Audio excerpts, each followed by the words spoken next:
जय श्री कृष्ण। आइए आज जानते हैं अनंत चतुर्दशी के दिन गणपति बप्पा का विसर्जन क्यों किया जाता है और अनंत चतुर्दशी की पौराणिक मान्यता क्या है। भाद्रपद मास में शुक्ल पक्ष के चतुर्थी से गणेश उत्सव की शुरुआत होती है, जो अनंत चतुर्दशी तक मनाया जाता है। इसी दिन गणपति बप्पा को ढोल नगाड़ों के साथ विसर्जन किया जाता है। इसके पीछे एक पौराणिक मान्यता है जो आज आप सभी से मैं साझा करने जा रही हूँ। इसके पहले कि यह वीडियो शुरू हो जाए, मेरे इस चैनल को सब्सक्राइब जरूर करिए ताकि आने वाले और भी सुंदर सुंदर वीडियो आपको अविलंब देखने को मिल सकते हैं। महर्षि वेदव्यास महाभारत का ग्रंथ लिखने के लिए किसी की खोज कर रहे थे। खोज करते करते वह ब्रह्मा जी के पास चले गए। ब्रह्मा जी ने कहा, आप परेशान मत होइए, गणेश आपकी मदद जरूर करेंगे। महर्षि वेदव्यास भगवान गणेश के पास में प्रार्थना करने गए और गणेश ने यह ग्रंथ लिखने की स्वीकृति प्रदान की। तो जिस दिन यह ग्रंथ लिखना आरंभ हुआ था, वह दिन भी भाद्रपद मास के शुक्ल पक्ष की गणेश चतुर्थी ही थी। लगभग 10 दिनों तक अर्थात अनंत चतुर्दशी के दिन तक यह ग्रंथ अविलंब लिखना आरंभ था। आंखें बंद करके महर्षि वेदव्यास महाभारत का घटनाक्रम बताते जा रहे थे और भगवान गणेशा लिखते जा रहे थे।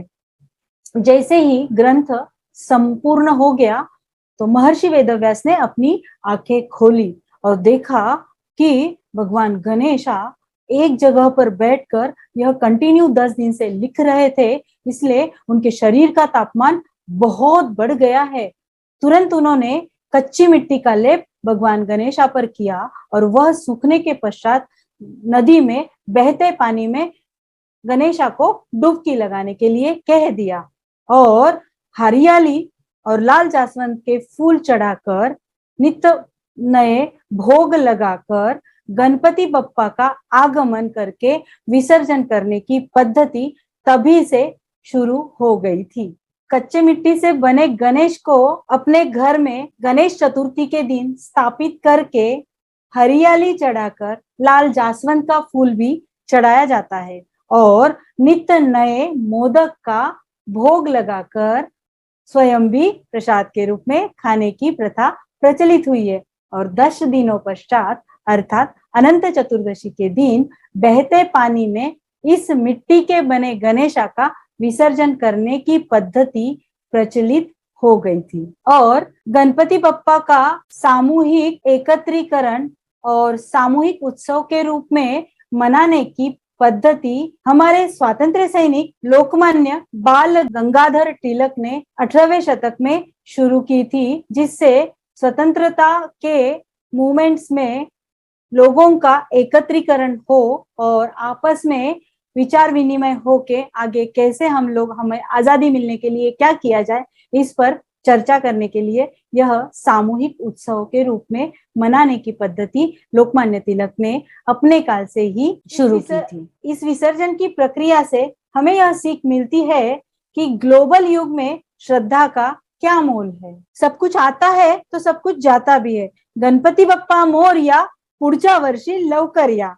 अर्थात गणपति हमें यह सीख देते हैं कि जो जीवन में आया उसे एक न एक दिन जाना ही है। This is a reality check. Ganpati उत्सव के माध्यम से यह 10 दिनों में हमें हमारा जीवन चक्र ही जैसे सामने लाकर खड़ा कर देता है। जीवन की शुरुआत छोटे से बालक से होती है, अर्थात इनोसेंस से होती है, निष्पापता से होती है। लेकिन जैसे जैसे वह बालक बड़ा बनता जाता है, वैसे वैसे यह निष्पापता अहंकार का विकराल रूप धारण कर लेती है और जैसे जैसे हम बड़े होते हैं यह हमारे ऊपर हावी होती है। इस चीज का हमें जल्दी पता ही नहीं चलता है। अहंकार यह बिल्कुल भी अच्छी चीज नहीं होती है।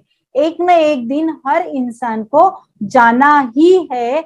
यह सीख इस गणपति बप्पा के आने से और विसर्जन करने से हमें मिलती है। विश्वास, श्रद्धा और सबूरी ये हमारे जीवन के महत्वपूर्ण अंग बनने चाहिए, न कि पूरा जीवन चक्र ही हमारा है यह जिद हमें रखनी चाहिए। नित्य निरंतर कुछ भी नहीं है। जो आता है उसे एक न एक दिन जाना ही है। तो क्यों न आज ही से हम यह संकल्प ले कि जीवन में किसी से स्पर्धा नहीं करनी चाहिए। जो हमारे पास है, जितना है, उसी से अपना काम चलाना चाहिए और जो जीवन में हमें हासिल करना है उसके लिए मेहनत करना नहीं छोड़ना है। प्रामाणिकता से अपना कार्य करने की आदत हमें लगा लेनी चाहिए, क्योंकि सफलता और असफलता दोनों ही एक ही नाणे की दो बाजू है। कुछ भी शाश्वत और नित्य नहीं है। और एक मान्यता इस अनंत चतुर्दशी के बारे में है। अनंत चतुर्दशी के दिन विष्णु भगवान के अनंत रूपों की पूजा की जाती है। अनंत भगवान की विधि विधान से पूजा कर अनंत सूत्र को बांधना मतलब हमारे संकटों का निवारण करना है। अनंत चतुर्दशी की महाभारत कालीन एक प्रथा है जो अभी मैं आप सभी से कहने वाली हूँ। पांडुपुत्र पांडव जुए में अपना सब कुछ हार जाने के पश्चात अपनी माता और पत्नी के साथ वन में प्रस्थान कर चुके थे। उस समय भगवान श्री कृष्ण ने उन्हें अनंत चतुर्दशी की व्रत और नियम करने की सलाह दी थी।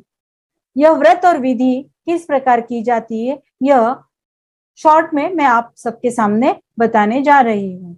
प्रातः काल स्नान करके पूजा गृह की स्वच्छ भूमि पर कलश की स्थापना की जानी चाहिए। कलश के ऊपर शेषनाग की शैया पर लेटे भगवान विष्णु की मूर्ति या चित्र रख देना चाहिए।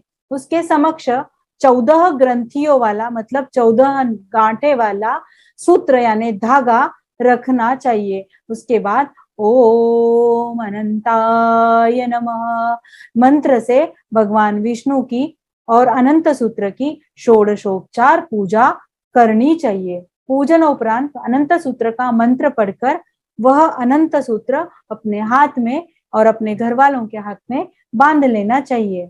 अनंत सूत्र बांधने के पश्चात ब्राह्मण को भोजन करवाकर व्रत की कथा बोलकर हमें सब परिवार घी शक्कर रोट का भोजन कर लेना चाहिए।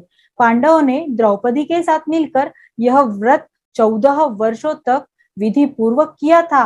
तभी से अनंत सूत्र बांधने की धारणा और यह मान्यता प्रचलित हुई है, क्योंकि अनंत चतुर्दशी के दिन भगवान अनंत की मतलब भगवान विष्णु के अनंत रूपों की पूजा करके हमारा सब कुछ जो कुछ हार चुके हैं या जो गंवा चुके हैं उसे पा सकते हैं। सुख समृद्धि धन धान्य और ऐश्वर्य पा सकते हैं।